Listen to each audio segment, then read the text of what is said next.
Hi everyone, my name is Solvi, and today I'm going to be showing you how I drew this My Hero Academia character lineup layer by layer. Let's get started.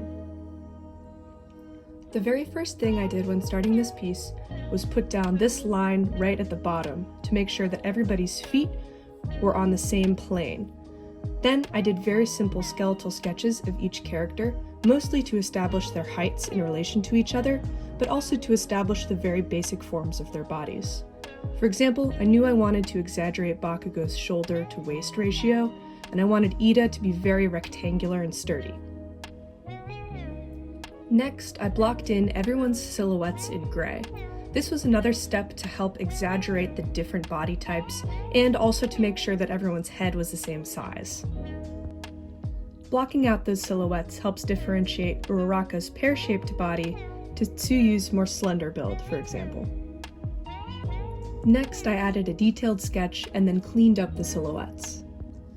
I've started adding details like hair, faces, and hands, and also little things to help differentiate the characters, like socks versus tights, no jacket versus no jacket with a tie, versus full uniform, of course, for Ida.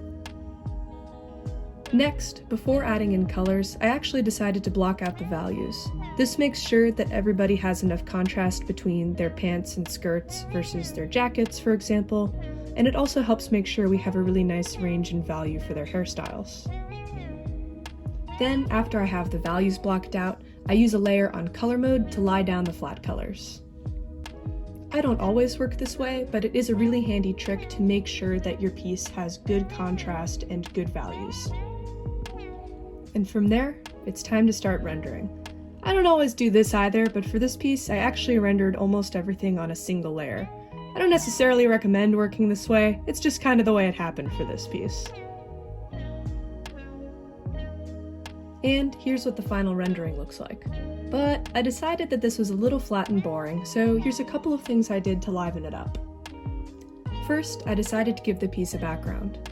I thought that a piece of lined notebook paper would be really fun because the lines sort of mimic the lines in a height chart, and since this is a character lineup, I thought that was appropriate. And of course, they're high school students, so lined piece of paper for the background. Then, to give the piece some texture, I overlaid a photo of an acrylic painting set to overlay.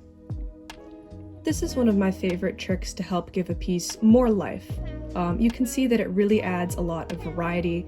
For example, in Midoriya's coat, we even have some white and some very dark gray, versus Bakugo, who's got a lot more texture, but a much lighter color palette in comparison.